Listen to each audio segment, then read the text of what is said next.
So, do you have a morning routine?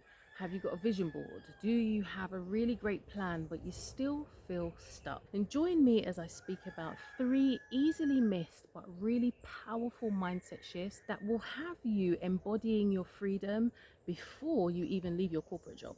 So, if you are seeing me for the first time, welcome. My name is Rachel, and I'm a corporate career coach, speaker, and consultant. And I help overwhelmed professionals to transition from their 9 to 5 into successful businesses of their dreams. I help them put the plans and strategies in place so that they can move into their own businesses without burnout. So you might know what it is you want because you've got the plan, you've got the goal, you've got the vision. But there are certain things that you have to do in order to get there. And in order to do those things, you have to become a very different person to the person who got you this far.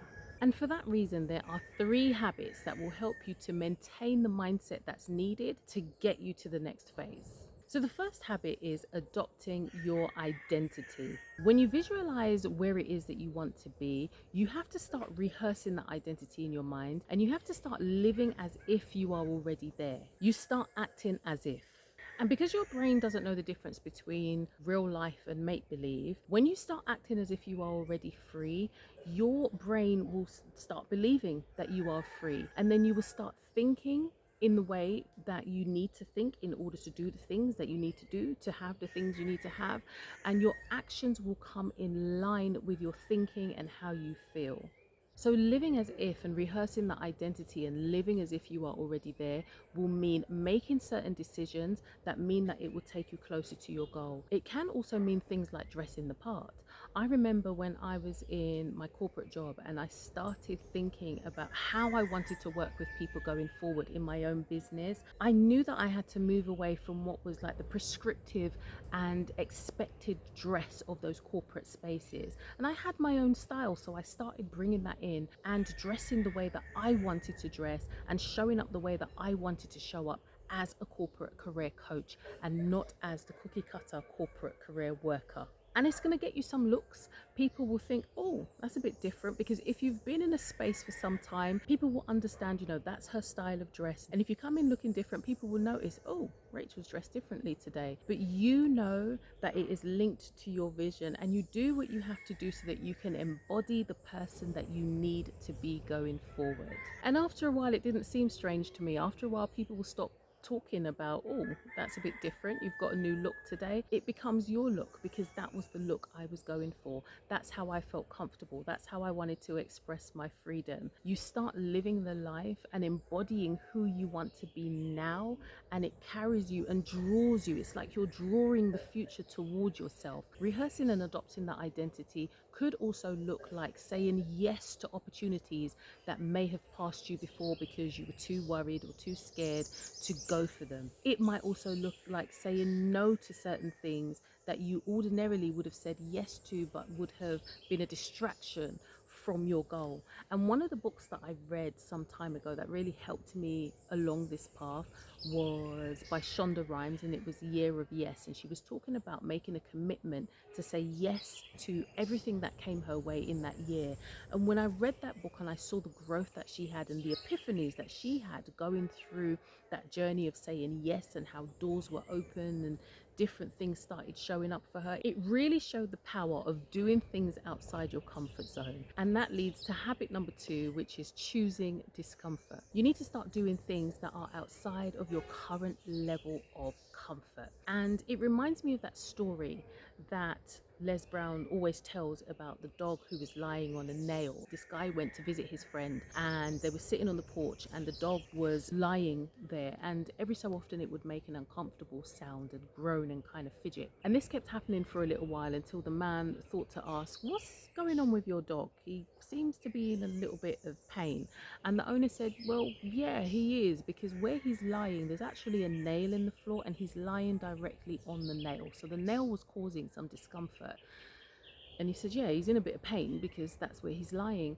And the friend said, well, why doesn't he move? And the owner said, it's because it doesn't hurt him enough. And that's where many of us are. Even if we might feel uncomfortable by some of the things that may be happening in our lives, it doesn't hurt us enough to shift and make a change. And even though there's a level of discomfort with where we are now, it's become comfortable and we've become used to it. So we need to deliberately start putting ourselves in spaces of discomfort in order for us to grow and in order for us to move forward. And that can look like saying no to things that don't serve us. It can mean saying yes to things that take us out of our comfort zone. It can look like showing up on social media and posting something that might even place us in a space of vulnerability, as long as it is linked to our bigger goals and done with intention and purpose. It can look like sending out that pitch that you've been worried about sending because you're scared of feeling rejected, but not knowing that that could be the pitch that changes your life. Do something that takes you outside of your current level of comfort, because the discomfort that you've been feeling for this long over the things that you felt that you might not be able to change have now become your current comfort level. And when you start deliberately doing things that lead you outside of your comfort zone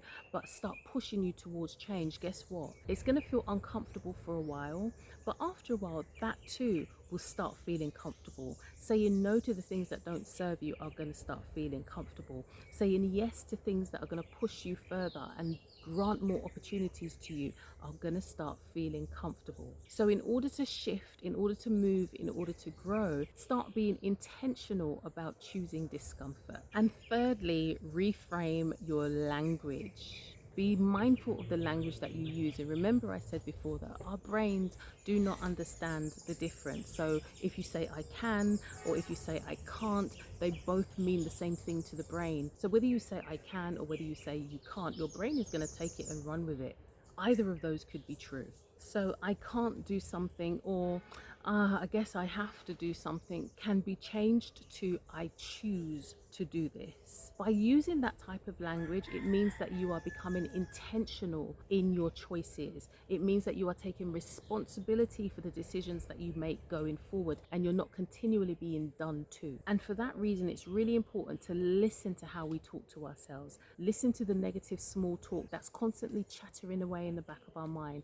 Listen to the limiting beliefs that we tell ourselves, and we have to actively reframe them so that we stay on top of it. So there's nothing new about those 3 habits that I've given you. We've heard about them all the time. The difficulty is we don't always do them because it means a shift in how we're working and a shift in how we're thinking. And making that shift isn't always easy. So of those 3, I'd love to know which of those you've tried or which of those you'd like to try, and let me know how it goes for you. And if you'd like to get more information about how you can go through the 5 W's of self, you can download the first 3 chapters of my ebook for free, and it's in chapter 1.